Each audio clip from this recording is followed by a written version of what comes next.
Hello, good morning. Afternoon. Atlas says hello too. Today is February 4th. So last month we talked about some January games that were coming out. They're out now. So we're gonna talk about how they did. Obviously, I have to start with Persona. Persona 3 and 4 launched on everything. 4 doesn't really have any reviews. It was already on Steam. People were just like, oh, I could play it now. 3, a lot of people were shitting on it because it was the portable version. I said this before, it is the playing wise the better version, but it's just missing a lot of features like the cutscenes. And all of the cutscenes that they did, they added as a 3D model. They also said that Persona 3 Portable was like a remaster, but they didn't do anything except make the audio worse. So I have like the regular video, right? We're gonna play this real quick. This is probably what hooked me on Persona, was this cutscene alone, because it was really badass. But you're in this like dire situation, the shadows chasing you guys, you don't know what the fuck is going on. Yukari still can't summon her persona. She tries to use the gun. We already know she has issues using it from the first cutscene, and she just is not able to. She wasted time just thinking about it. It gets dropped at the main character's feet. You see Death in there, coursing him to do it. And then you see this cutscene to your teammates, well, future teammates, like, oh shit, we gotta help him out. Like, there's so much going on here. The best part, hold on.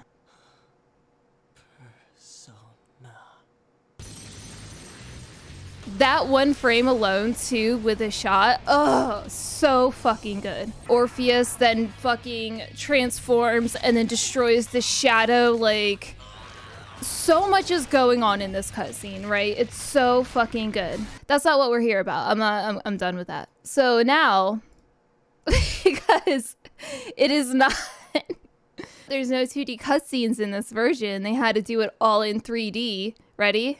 No, it's so bad. Hold on. It gets worse. This looks bad. It gets worse.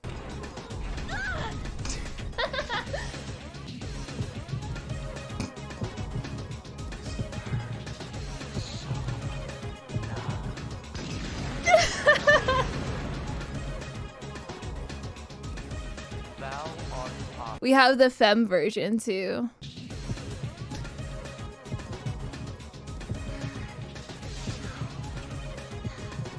You can't even hear her. What is that? Thou art I, and I am thou. That's really all I had for Persona.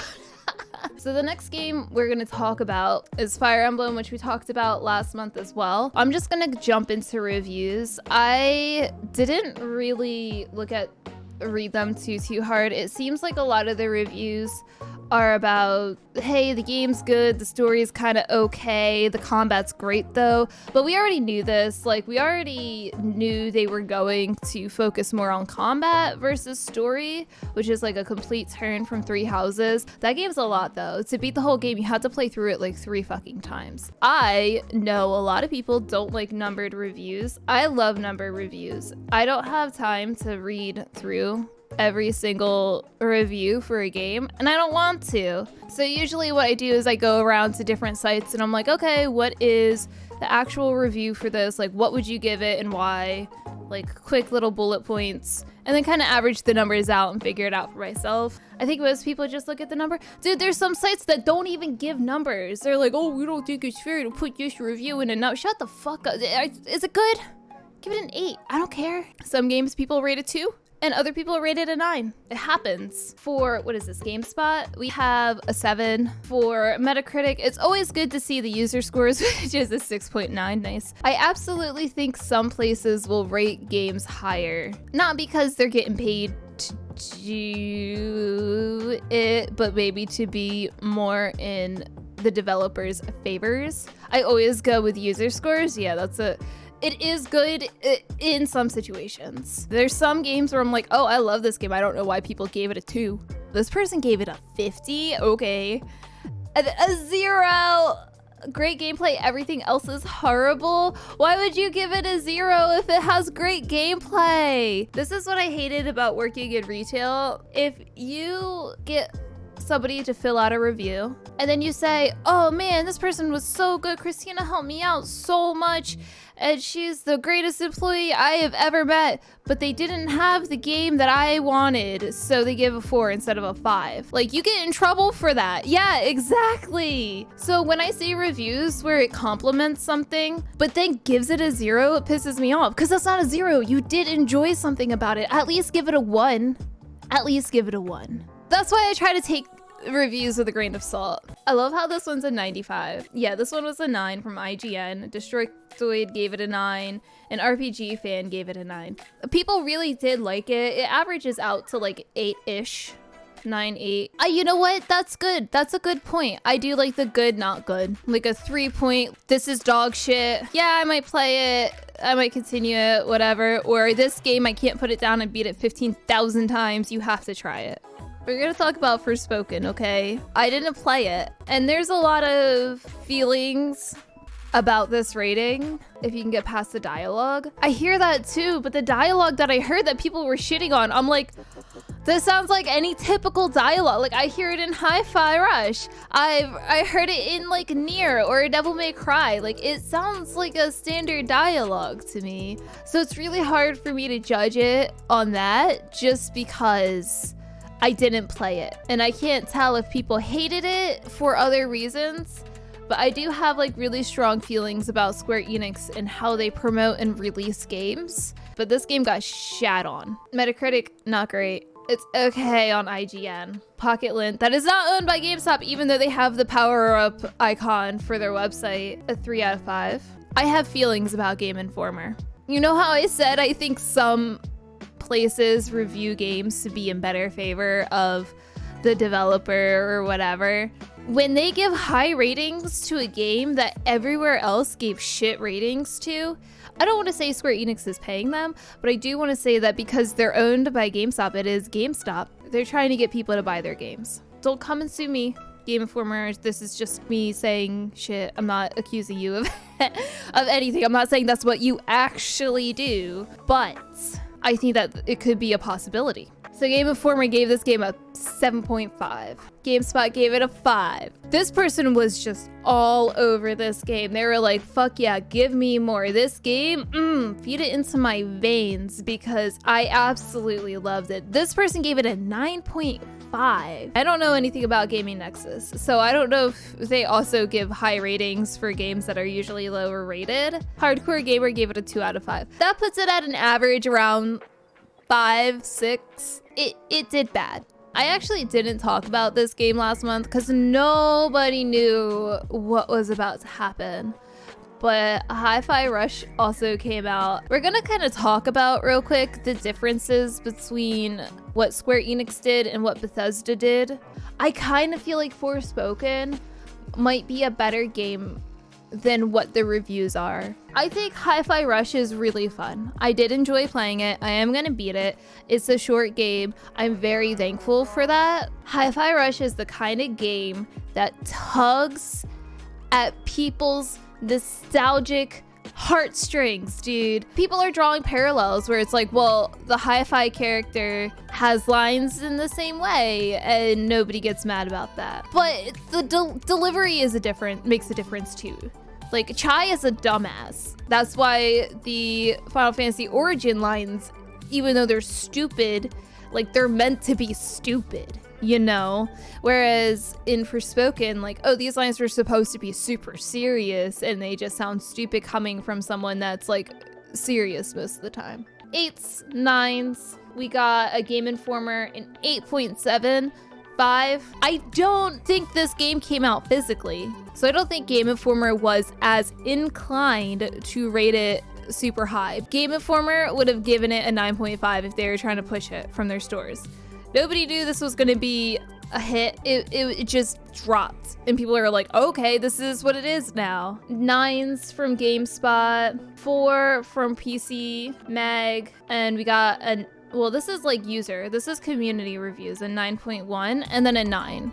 So obviously this is sitting at like a high rating. I want to say it was more of a 9 when I averaged it out. It was like 8.5. It's like 8.59. It's like sitting within that. I personally would probably give it about an 8. I don't know if it's like a 9, but I'll give it an 8. But I want to talk about some of the reasons, like the external reasons why I think it might have gotten a higher rating outside of the game, outside of the fact that it's a great game. There was an article, a couple of people reported on this. I think it was IGN. It's kind of like them internally talking about how they wanted to release the game. The fact that it's on Game Pass, it was shadow dropped. No expectations were set up for this game prior, and it's essentially free to play. Those 3 things boosted this game into fucking space. Oh, and the 4th thing is it was published by Bethesda and made by Tango Gameworks, who has only done Evil Within. It's another Guerrilla Games Killzone Horizon story. I think that Square Enix takes their marketing to the wrong levels. Because we saw it with The World Ends With You, Neo. That game did not sell well because they didn't fucking advertise it. But Forspoken was everywhere. Square Enix hyped this game to the moon and back and came out with a mediocre adventure game that everybody has seen for the past 15 years.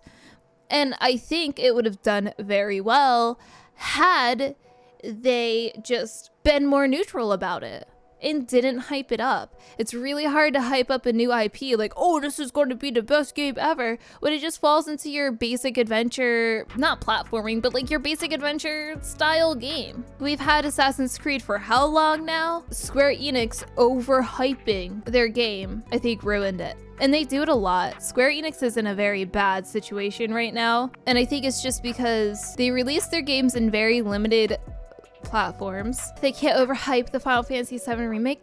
But that's the problem. These games are from Square Enix are either super hyped and released and they're like, okay, or in development hell for 15 years. Like, they cannot get their shit together. They don't know what to focus on. Gamers are screaming, hey, we want X, Y, and Z. And when they do deliver them, they don't talk about them. And then they go, oh, it was a failure. They don't talk about them, and then they release it on like PS5 exclusive. Nintendo is even worse. Yeah, but the thing with Nintendo is like they're very formulaic. So like we know what we're gonna get. As much as I want to shit on them, I am totally playing Tears of the Kingdom the second it comes out. Mario Odyssey 2, please announce it.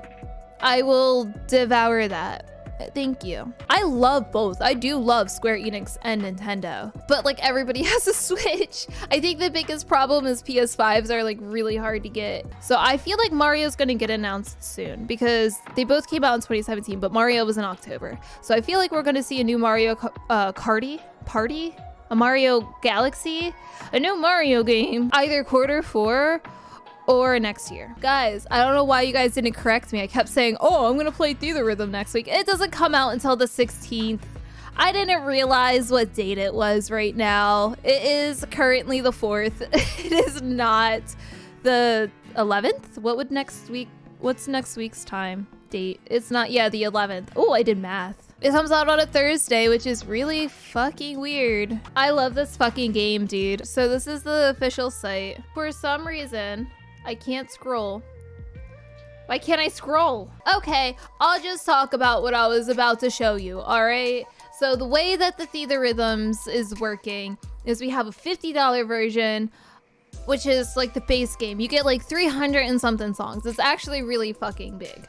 You get the $80 version, which is the deluxe edition. That's what I was trying to say. And I said $80 version and it threw me off. And that gives you part one of the season pass and 27 extra songs. And then you have the $100 version. Kind of mad you can't get the deluxe edition as a physical copy. I tried to look it up if you could get like deluxe edition add-on stuff, but I couldn't find anything. So like I'm sure you can do an add-on, but I'm not getting a physical copy because I'm tired of changing games out and I'm lazy and I don't want to go anywhere to pick it up and I want to play it at midnight. So a lot of reasons why I go digital. Unfortunately, I love physical media, but that's why I'm torn on Tears of the Kingdom, because I want to play it as soon as possible. I don't want to go to a fucking midnight release. All those sweaty gamers. I'm just kidding. Gamers aren't sweaty. I am. I'd be the sweatiest gamer. I'd be crying the whole time. I don't want to go anywhere. I don't want to interact with people. Don't sell me your shit. I love having games on display. I have too many. I can't display them anymore. They're all in a drawer somewhere. What else would I put on my walls? I have art. You could fill it with arcade cabinets. That's, you know what? I have this physically, so I don't have to have physical media anymore. Where do I start with this game? The only reason why I wasn't considering Like a Dragon was because I have played Yakuza 0 and Kiwami to completion and started Kiwami 2. I love the series, but what happens is I'll beat one and then start the next one immediately and be like, oh, I gotta put this down for now. I'll pick it back up, and like a year or two will go by, and then I'm like, oh, let's go to Yakuza. And now this one's coming out, which is a remake of a game that came out in 2014. And you're gonna see characters from previous games in it as like a cameo, but it's not like an exact sequel. A couple of things that I didn't know about the Yakuza series is they had like this weird translation thing happen. It's almost like, you know how Resident Evil is called Biohazard in Japan, but when it came over, Biohazard was copyrighted already, so they changed it to Resident Evil. That same exact situation didn't happen, but when they transferred this game over, the series, it's actually called Like a Dragon in Japan. Like the first Yakuza game is not called Yakuza, it's just called Like a Dragon. So Like a Dragon is the Yakuza original name for the series. I am really sad that this game's not coming to Xbox Game Pass though. All of the other Yakuza games are on it, but not this one, not on launch. Is Xbox Game Pass good? Oh, let me tell you. Yes. Lo-Fi Rush, I keep doing that. Hi-Fi Rush dropped on Game Pass. No, these games aren't really worth playing. So this is Game Pass. Strive's on here too. Yakuza's on here. 2 Point Campus. I did not realize they put that on here. These are all the newly added. You have Jojo, and Hi-Fi Rush. I'm so happy that PlayStation is releasing their games on PC now. Yeah, but it takes like a year to get there. So speaking of PlayStation Plus, here's your PlayStation Plus games. Woo! Ollie World's probably the only thing I care about. Yeah, like the games that they offer are like old as fuck. Here's the thing about games on sale. They're not really on sale in my opinion. This is one of the reasons why digital media sucks. I usually only get games when they first come out. I don't buy older games, but they don't depreciate in value. You get games that are like 10 years old that are still $60, but they're actually only worth 20 bucks. And then you go online and you're like, oh, Dying Light 2 is now only $30, when in reality, that's really what it's worth anyway. You know when like all of the clothing stores got in trouble because they're like, oh, this shirt is like 50% off and now it's only $20, but it really was only $20 to begin with? That's how this fucking feels. Cyberpunk, this is exactly what I'm talking about. What do you mean it's 50% off? This game has been out for 3 fucking years. It's only worth $20 as it is. Sorry, I'm getting really upset. I have Humble Bundle up too, because Humble Bundle actually has real sales. We like Humble Bundle. I don't look here nearly as much. Xenoblade is like the best corny anime games. You know what? I haven't played Xenoblade that much. I did buy 2. Hold on. I played maybe 10 hours. What are you doing with your life? I ask myself that question every fucking day. The game's not in here. It's actually downstairs, but it's a steel case. Ignore my nails. Oh my god, I didn't think my hands were gonna be on camera. Oh god, look at this. Look. This is beautiful. This is a really thick art book. I do have something that I have not opened, which is this box. I have a box of Mario cereal that I never opened, and I'm too scared to. I'm never opening it. It's just gonna sit in there forever. How expired is it? October 28th, 2018. Food poisoning. How many bits to eat a bowl? No, dude. I would have to get paid like thousands of dollars. No, you cannot have it. What are you doing in here? Stay away from my cereal. Build a Pip-Boy. Ooh, look at this. Some stickers for it. That's the Vault Boy on the glass, I guess. This is actually really nice. I don't know if I ever took this out of the box. Look at that. I don't want to open it any further. They have the little Vault-Tec screwdrivers. That's really cute. So we finally have some news from E3 saying that Xbox, Nintendo, and Sony will not be part of it. Kind of a clickbait headline. They have said that they're not going to be on the show floor.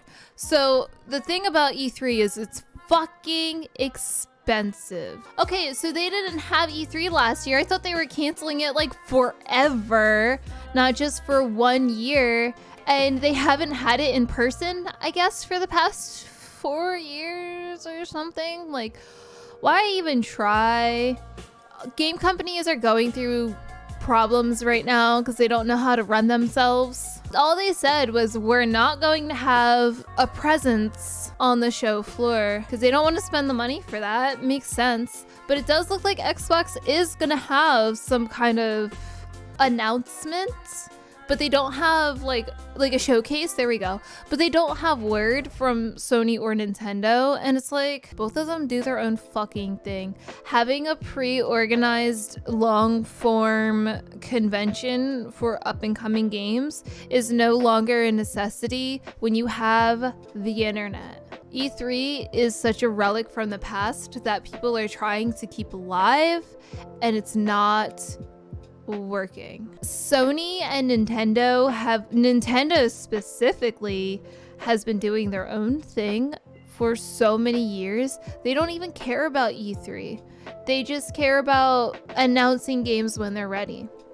And I've had this issue about E3 for a very long time.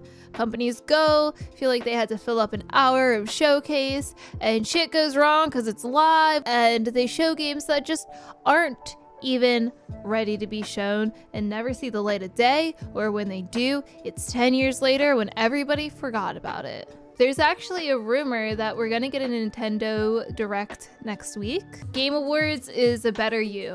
Which Game Awards is so stupid? Why is it in December? Games aren't even all the way out yet. I hate it. They should be in January, February.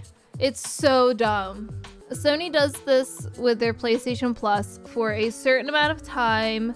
They will have the PlayStation Plus games that come out on the new console available to download. I don't want to say forever, just for a long time. So when the PS5 came out, they're taking them off of PlayStation Plus on May 9th. The way PlayStation Plus works, though, is they're taking them off. It does not mean they're not accessible.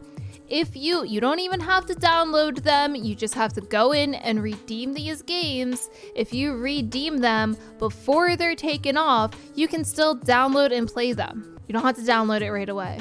If you don't have a PS5, but you are getting one, you can redeem these off of the mobile app. I used to do that for my Vita. I knew I was getting a Vita, but I was waiting for a sale or, some way I could work my magic to be able to get it cheaper.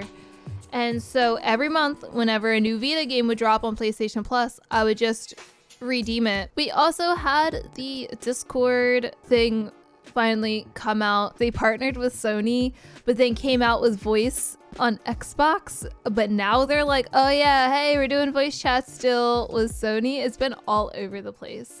Final Fantasy is cross-platform, PC, PlayStation. And it really sucks trying to talk to my friends who play on console because they have to have headphones on with earbuds under to talk in Discord. Or they don't have headphones on and we just hear the fucking game blasting through the television. What the fuck was that? Was that a spider? I just saw the biggest, I hope, dust I have ever seen in my life. No, we're fine. We're fine. It was a dust ball. And that's what we're gonna go with, okay? Okay, thank you. I actually only have one more story, but have you guys seen this NVIDIA eye thing? I don't stare at the camera on purpose because I don't make eye contact with anyone.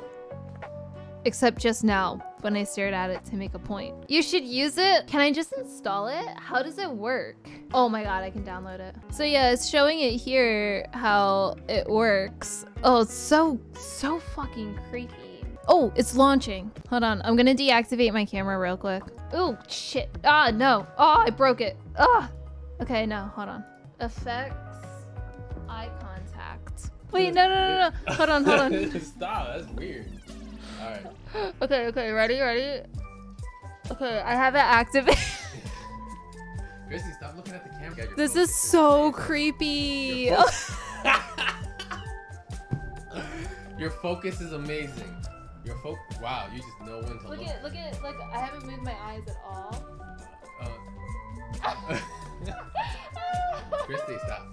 You're tripping me out. Look at my eyes.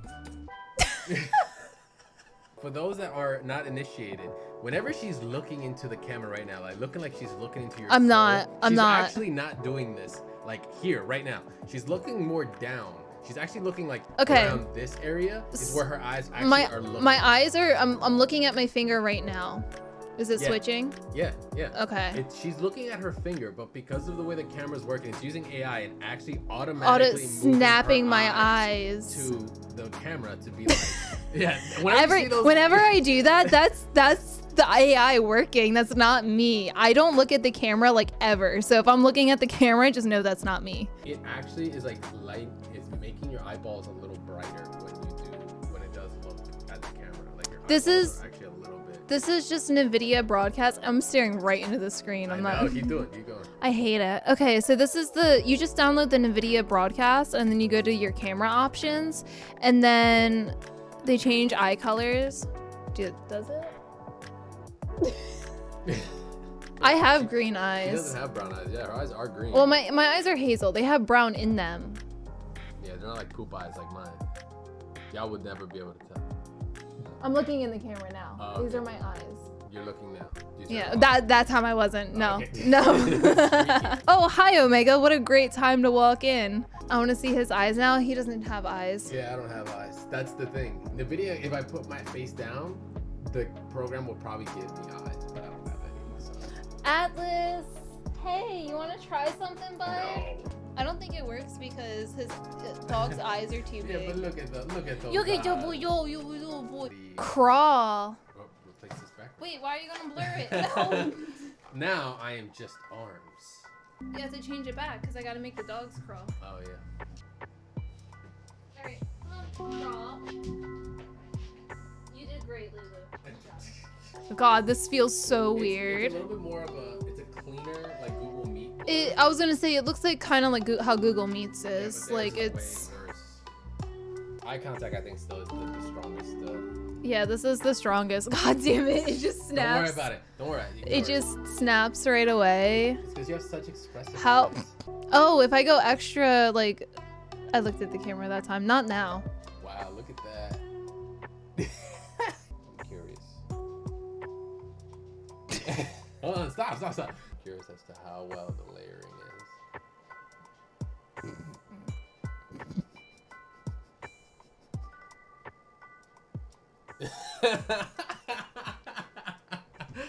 I swear to God, if you poke me in the eye.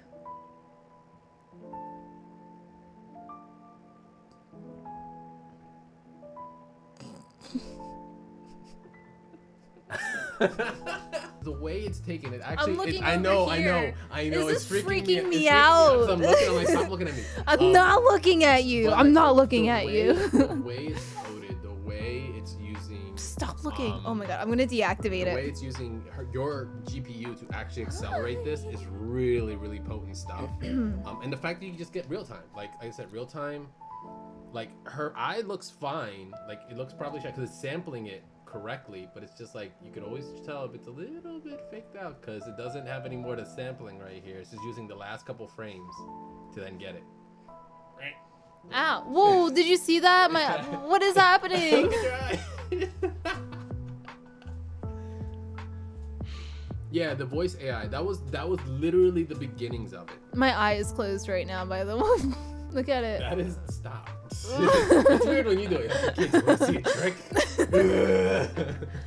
But you can tell the sampling is happening. You're losing eyelashes at the bottom of your eye. Your makeup's ruined. The eyeliner doesn't. Actually, I was gonna say it does a pretty good job with keeping your eyeliner in. Like if I'm looking at my phone, I'm actually like kind of looking at the. Are you looking at the camera right now? I'm looking right here. It really is fucking up my eyeliner though. Because now imagine when they go and say like, okay, can you sample hair? And now you can actually like change the color of your hair live or make it do something when someone subscribes and stuff. Like these are the things that they can make AI do. You can still kind of do it now, but it's kind of private. But to be able to have your GPU do like VTuber things, but like IRL. No, really, you're not wrong. I don't have any more news. We're all newsed out. The online era of like everybody's got to play this game for the end of time is finally ending. We're moving into a new era of game companies being too broke because they keep fucking up. So we'll see how the next few months treat us with game announcement times coming soon. That's it. But thank you guys for hanging out. I will be back. See, I looked at the camera that time. But yeah, that's it. Okay. Bye. Where's my button? Here's my button.